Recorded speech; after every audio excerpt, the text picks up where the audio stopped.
Okay. Hi, everyone in here. Hi, everyone out there. Welcome to week 5. All right, so what we're going to do today is a bit of housework, discussion, and then your reading that you did for chapter 6. All right, so your data analysis, good job. You did some very nice work, most of you, and I know that a lot of you were worried about it because you've never done anything like that before, but it was all in all a pretty good job. Several of you have TBA. That means, so go ahead and check if you haven't already. That's usually because you sent me a PDF. And with this particular assignment, I want to give everybody, I've given everybody detailed comments. And I can't do that on a PDF. So I need you to resend me your work as a doc file, which should be easy enough. And make sure that all your analyses, all 3 of your analyses, come to me as doc files because I will be giving you feedback on each of them. Each data analysis that you do is worth 5 points. There was 9 questions on this one, so it was a like 0.5 per question, then an additional 0.5 for the correct tables that you did.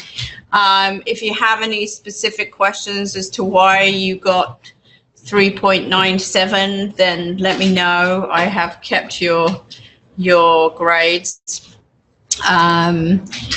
Detail is really important in these things. I can't emphasize that enough. As you look at the tables that you make, you really want to be looking for differences. For example, a lot of people didn't really talk about the fact that there are 2 types of questions here, WH questions and yes/no questions, the questions with do. So there were a couple of questions that just asked you about the WH, but in all the other places you wanted to talk about the development of everything.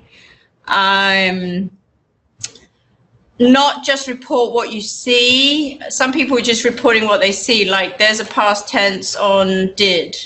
There's a past tense on see, but also why that's incorrect. So that's incorrect because the past tense needs to be just on the auxiliary, and what that means, you know. So it means that the learner is confusing the verb that carries the past tense in an interrogative, right? So you need to sort of say that.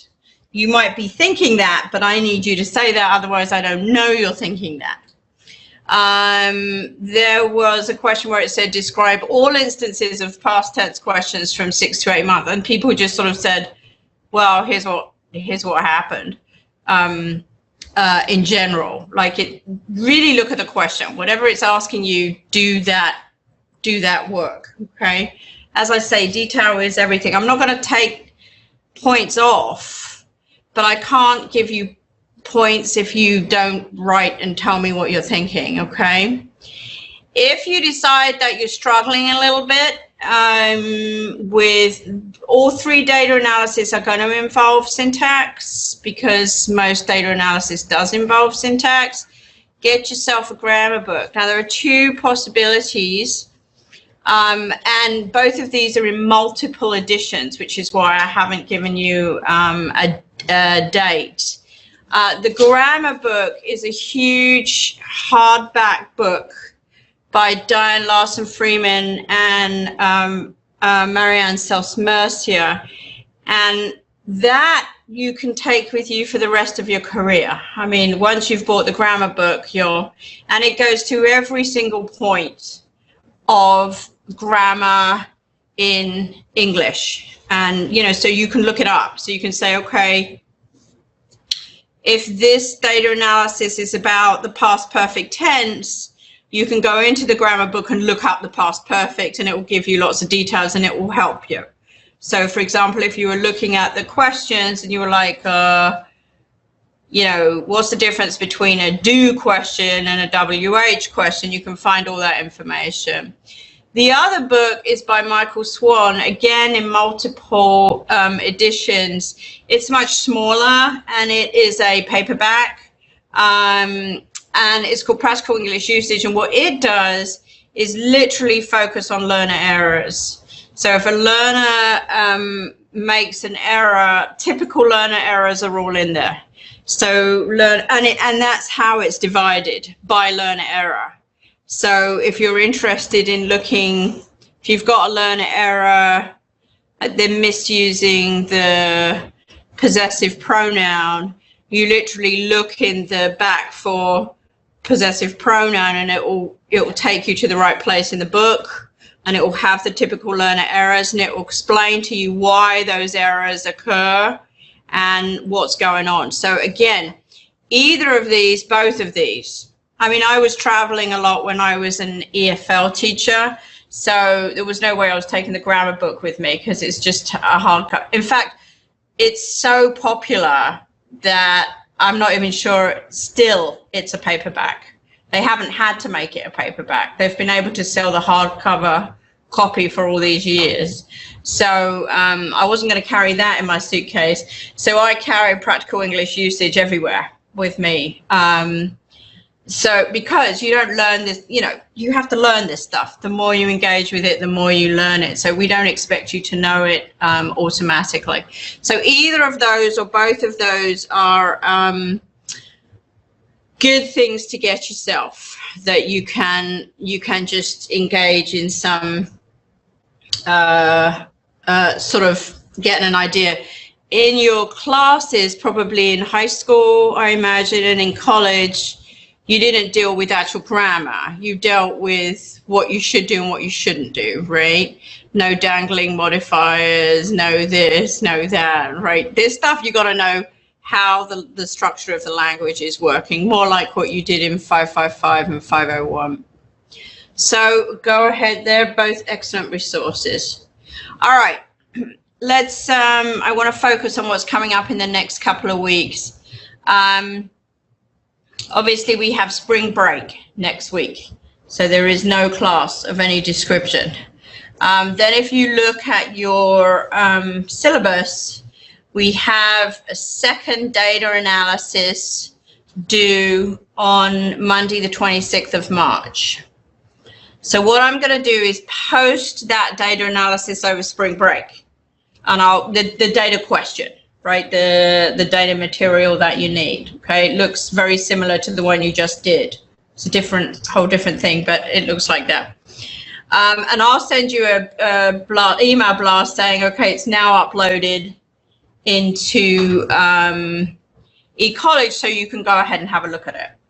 And then in our class on Tuesday the 20th, which is the Tuesday following spring break, we can go over any questions that you have.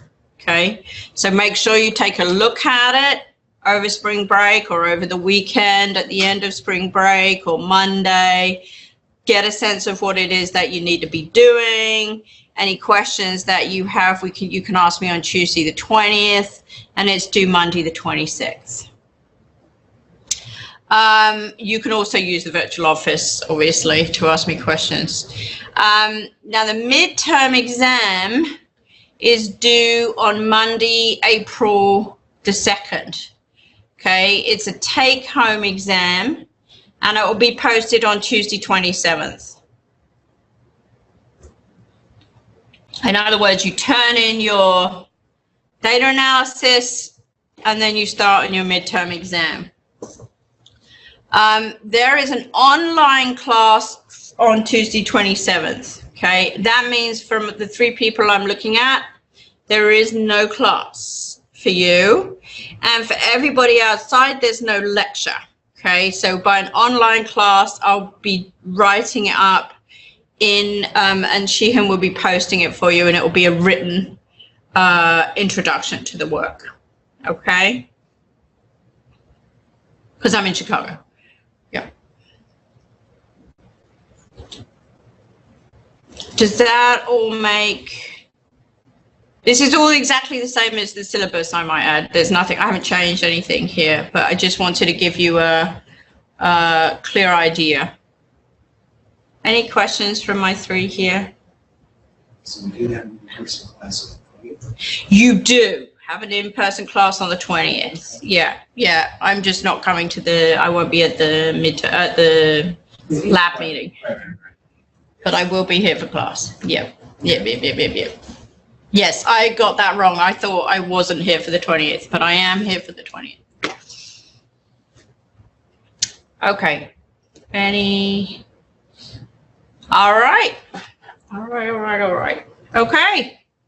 Then in that case, let's do a little pop quiz, people, and find out how we're doing, okay? So everybody at home, I want you to do the pop quiz right along with my people here. Go ahead and do it together as a group. It's literally just true or false. You have 8 statements, 4 on this slide, 4 on the next slide. And you're just going to say, are these statements true or are these statements false? Okay, so go ahead and work together.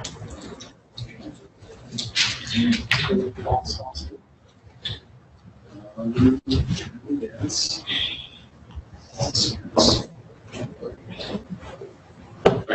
Done? Okay, let me. All right, and the next 4.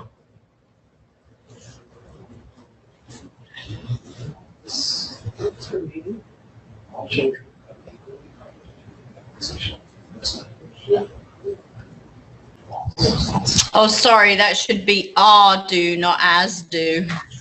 Most of the state second language learners make are do to interference. You guys ready? Yeah. All right. Let's see if everyone at home is ready. We're going to go over those right now. True or false? Children are hardwired to learn language. True. What do I mean by that? What do we mean when we say they're hardwired? Good, Mark. Thank you. We assume there's something there, whether it's general cognitive ability or what Chomsky called a black box, we can argue about, but that there's an innate mechanism that hardwires us to learn language. It's not a simple repetition issue. True or false? Children could acquire language without any language input. False. Good. Because what does the language input do?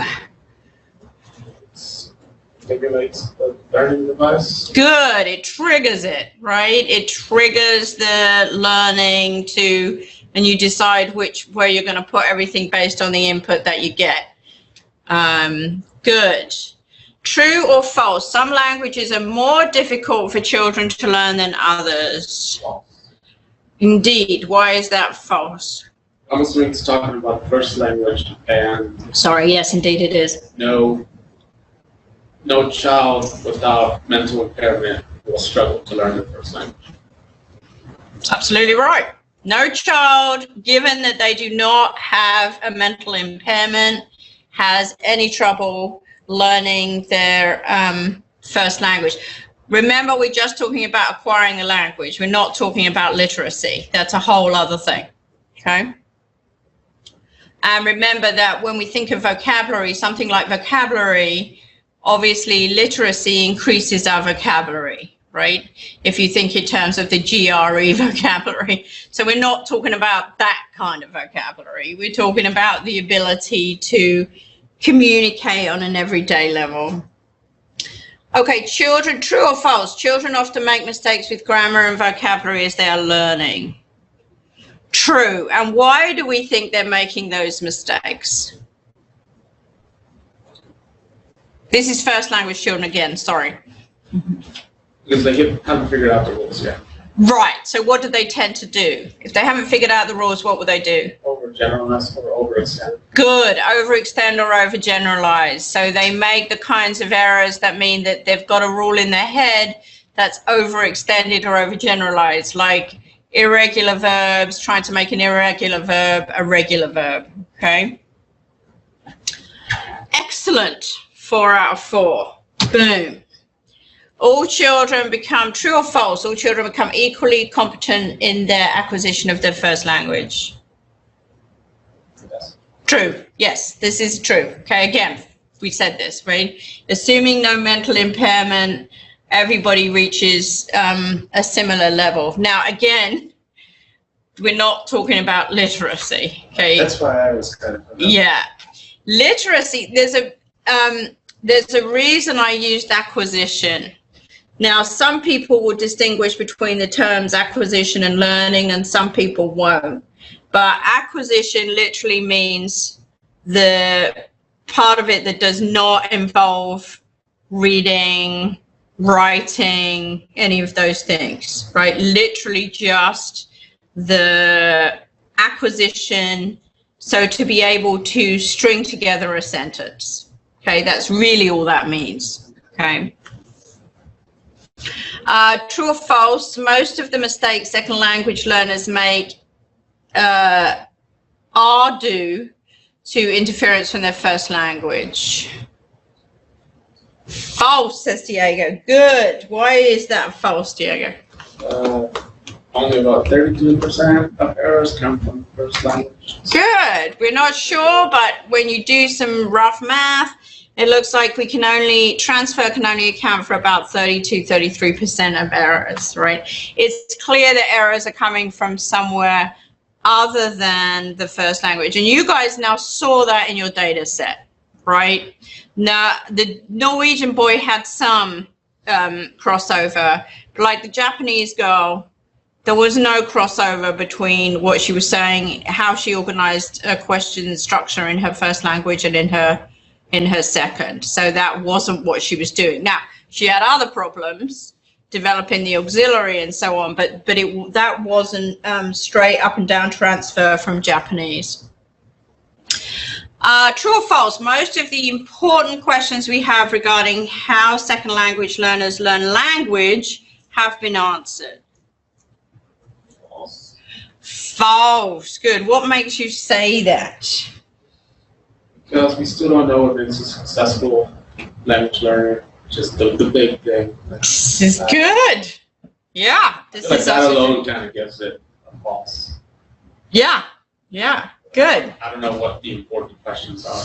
Well, right. Well, we still, one of the overwhelming things, as Diego says, is that we still can't create the perfect language learner, right? We still don't know what makes up the perfect language learner.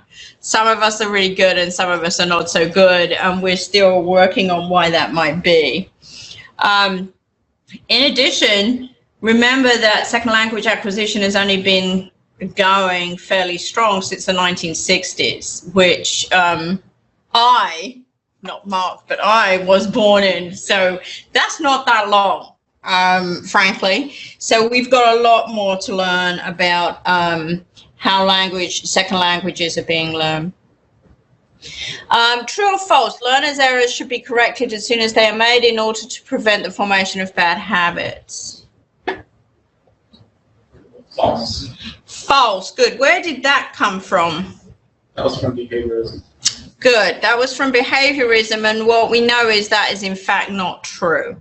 Okay. That in fact learners will make mistakes as they go through and make these hypotheses about their structural learning, right? And that they don't, we do know, of course, that there's some fossilization.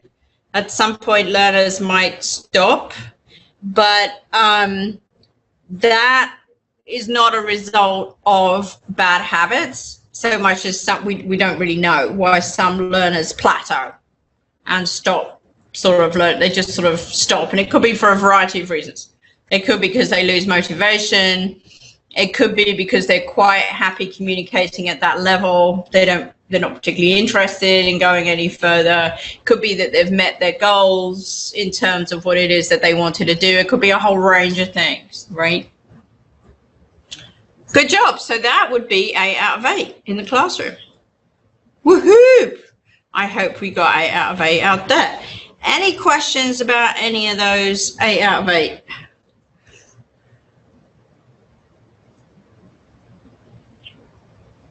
Make sense? All right. So what we're going to do now is go back to looking at the ways in which L1 might influence L2. Okay. So again, we start from this cognitive perspective, which is that learners are viewing language as a series of structured rules that are learned or acquired, that this is by innate principles that are activated by exposure to language. And according to the natural order hypothesis, similar things can be shown in L2 acquisition as in L1, right? So there's also this possibility that the series of structured rules and the innate principles are passing from L1 into L2. And that's that hypothesis, L1 equals L2, right? Which they talked about in your previous chapter. Well, it's clear that it's not the same, because if it was the same, what would happen?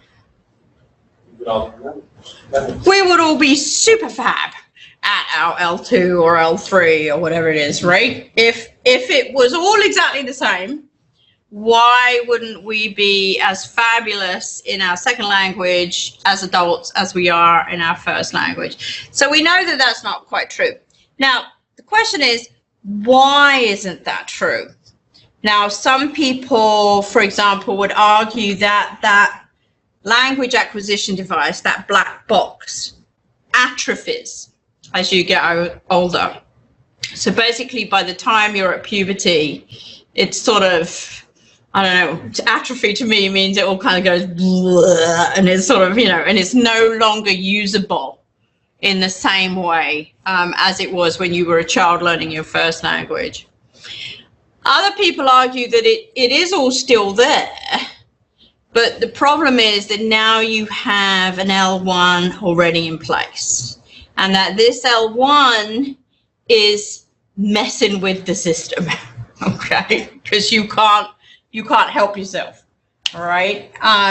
So that is where we come to the question is, how does L1 influence fit into this picture, okay? If we assume, as we've seen from contrastive analysis, that it's not straightforward, L1 gets transferred into L2, okay?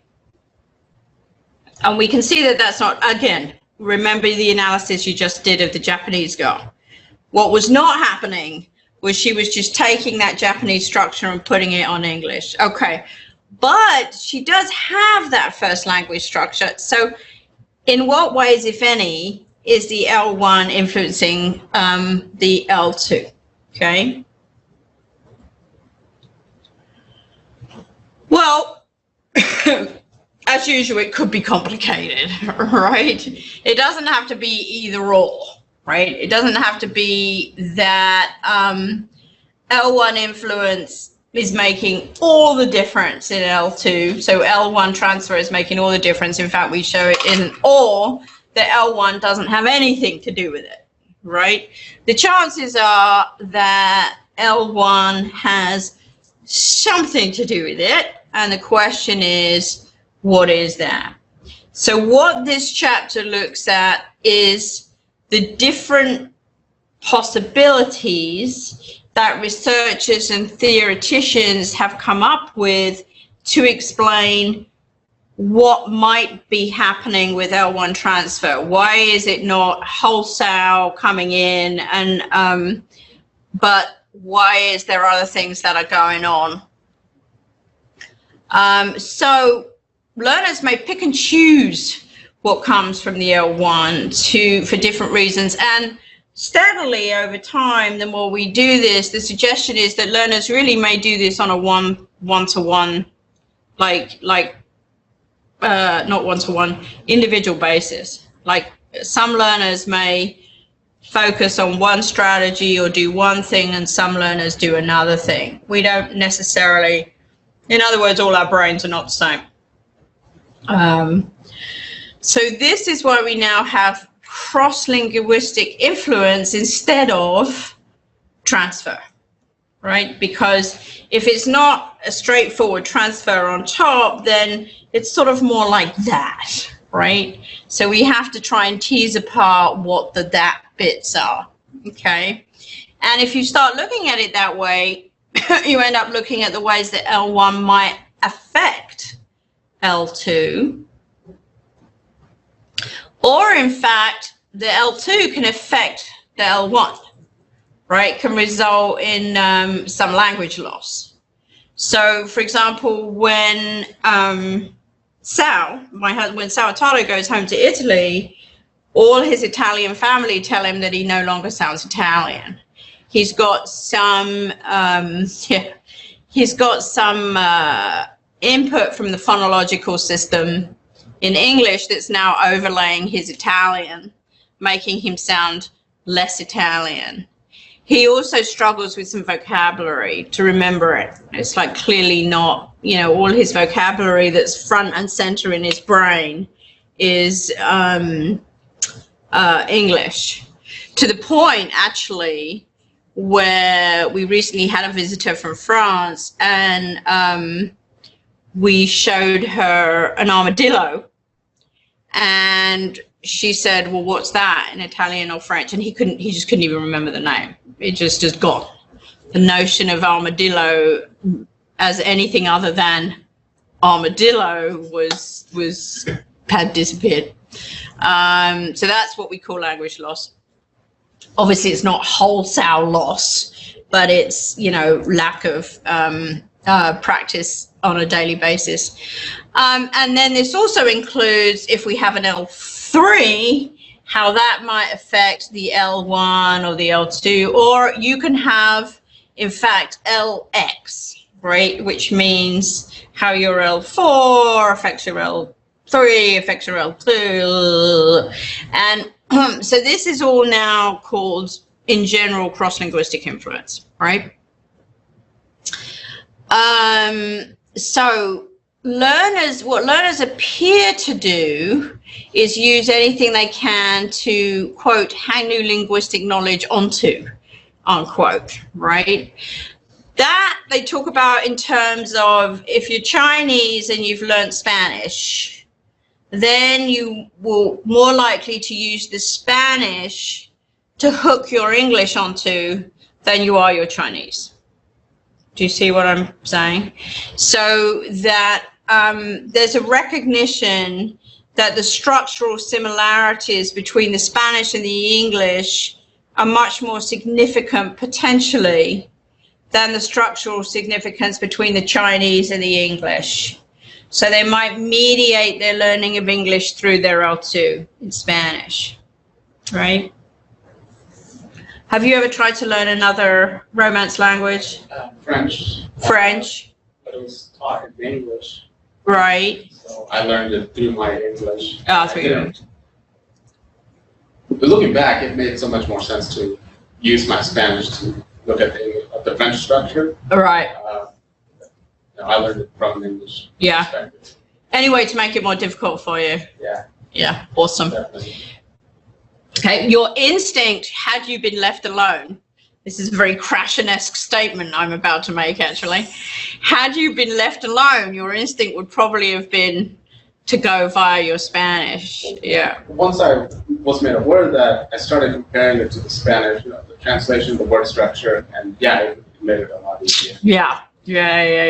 So, yeah. I mean, I'm not saying that would have made you a perfect French speaker, but, you know. Huh? My grade would have been better. Yeah, probably. Yeah. There you go. That's all that matters. All right. So, so then it becomes, okay, if it's not wholesale and it's might be a little bit, and it might be learner specific, meaning all learners are likely to do something, but not all learners are likely to do the same thing necessarily. What then are we talking about? So, one possibility that's come up again and again in the research is avoidance. So if you divide the world of a language learner into comprehension and production, A language learner might comprehend something, right, if I say it, but consider it too complicated to produce.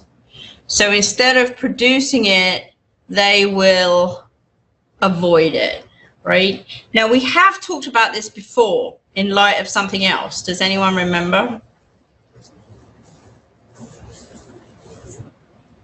What's the test that tests morphemes? Oh. Yep. You know, the little houses in the picture? Second. B. Thank you very much, Tolu. I have some chocolate down here. Bilingual syntax measure, right? So remember what they said was one of the way that they did the bilingual syntax measure was to see if the learners provided the morphemes in the explicit context, obligatory context, right? But if the learners weren't sure about a morpheme, they might try and go around the context. They might avoid the structure, right? And choose something else. And that's basically what avoidance is. Now, why might you avoid it? Well, it might be so different from the L1 that they're considered it's too complicated. Now that, for example, can happen with relative clauses. English has a complicated hierarchy of relative clauses that many other languages don't have. So by the time you get to indirect relative clauses, indirect object relative clauses, or direct object relative clauses, there are other ways that you can say that. So learners that basically only have a subject-based relative clause might just say, why am I futzing with this? Let me say this another way. Another reason is that they're so similar that they're not trusted to be. The learner says, wait, am I just taking that from my L1? You know, that can't possibly be so similar to my L1 because my L1 is Chinese and this is English. So they don't trust it. So again, they avoid it. That they're complicated and they're avoided unless they're transparent. So what that means, in this case, you've got phrasal verbs, right? Come in and let down. Which one's transparent out of come in and let down? Which one has a sort of semantically transparent meaning? Good, come in, right? Come in has a semantically transparent meaning. Let down really doesn't. If you think of down as down and let down, what does let mean, right? The meaning of let down together means what? To disappoint, right? But that is not transparent from let down, okay? You can't take the two and say, oh, if you put those two together, let down sounds like disappoint, right?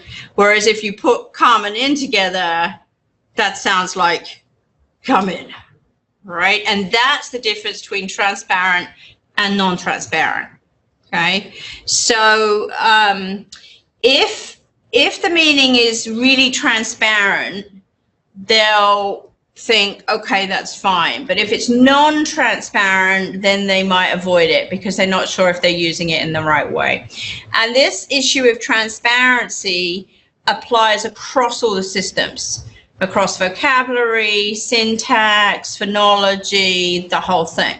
And what we know is that when two learners are talking to each other, what we might call lingua franca learners. So a learner from Japan and a learner from China who are using English as their lingua franca, that they will focus on transparent things. So they would use transparent idioms. They don't like idioms like kick the bucket, right? Because kick the bucket doesn't mean anything, right? I mean, we know it means to die, but it's too complicated and it's completely untransparent. So they will pick areas of the language where the semantic meaning transparently goes with the words and structures that they're using. Does that make sense? Okay. So avoidance is one issue. Another issue is differential learning rates, again, between learners. Now, one thing that we looked at with the natural order hypothesis was this idea that we might all be learning at the same rate and learning the same things. But remember, one of the criticisms for that was that A, it was only morphemes, really, and B, the groups were so big and so diverse that you couldn't really tell if there was differences between them. So differential learning rates, the research suggests that if there is an increased amount of cognates from one language, from your native language to the language you're learning, you will go faster. Not necessarily, well, you'll go faster because you can focus on other stuff. So if you're like Diego and you go from Spanish to French, the idea is that you might go quicker than Shihun, who's going from Korean to French, because there'll be enough sort of cognates in terms of how the language is structured, actual cognates, words, and so on, that will make it easier for you to put that in there and then move faster forward. Whereas everything is brand new for Shihun. So there's also this idea is if you believe the natural order hypothesis, if you look at all that research and you're into that, then you will go more quickly and with less variation through the developmental stages, right? So in other words, if your input matches the natural order hypothesis, you'll be able to put everything together more easily. Basically what that says is a given learner or a given stage of learning, you should be able to do this I+1. You should be able to say at this point, if the learner knows this morpheme, then the next morpheme is this one, right? And if you follow that, your learner will learn quicker because you're not trying to skip through stuff, right? You're following a natural order. So this is something that they talk about, the development of copula B between one language and another. So that's another possibility that comes from your L1. Remember, we're talking about what comes from your L1. Another possibility is that there are different paths depending upon what your L1 is to your L2. So your book talks about Mandarin, which has a 0 article system, right? And early Chinese learners, what they do is overextend their use of this. And they use that to substitute for all articles, all articles initially, okay? Whereas Spanish learners also use this, but they also use the, because they're used to having an article system. So both of them are having difficulties, right? Both of them are having difficulties with the new L2 system, but they're getting there in different ways, okay? The Chinese are doing everything with this until they've got the general idea, and the Spanish are using this and the. Ultimately, we hope that they all come into the same place, okay? So in this case, they look at the development of negative structures, right? I know, do this, and I don't do. So the development to go from I know, as in N-O, I know, run, to I don't run, you know, being able to use the auxiliary and so on. And this is one of my favorite principles. It's called the transfer to somewhere principle, meaning if there's something similar in your L1 that you think you can transfer to somewhere in your L2, learners will transfer it. Okay, so they're like, wait, that looks awfully familiar. Maybe I can transfer what I do in my L1 into my L2. Whereas if it's not familiar, if it doesn't, then they let it go. Okay. So you sort of saw a little bit of the transfer to somewhere principle with the Japanese and the Norwegian. The Japanese girl had no transfer, right? The Norwegian kid did, right? He had a little bit of transfer. He transferred the non-inversion, and that's because he thought, and from Norwegian, because he thought he could transfer that into English, and he tries, right? He says climb you, right? So that's the transfer. That's an example of the transfer to somewhere principle. He's like, I'm going to give this a shot in English. Okay. Yeah. All right. I'm going to give you a break in a minute because I know it's all. All right. And another one is overproduction. Okay. So because the topic, comment, and passivization structures are so common in Chinese, they will overproduce it in English. So they told me that the attractive offer will be sent to me a bit later, since what I sent to them have not received, meaning they have not received what I sent to them. Okay, that's a classic topic comment. The first part of that is a classic passivization, right? Attractive offer will be sent to me a bit later, and then in the second part you've got this topic comment, you know, what I sent to them have not received. They have not received what I sent to them.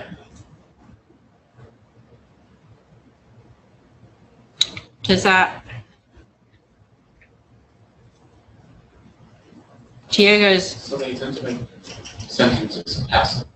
Yeah, because there's a higher rate of passivization, and Chinese has a topic comment structure.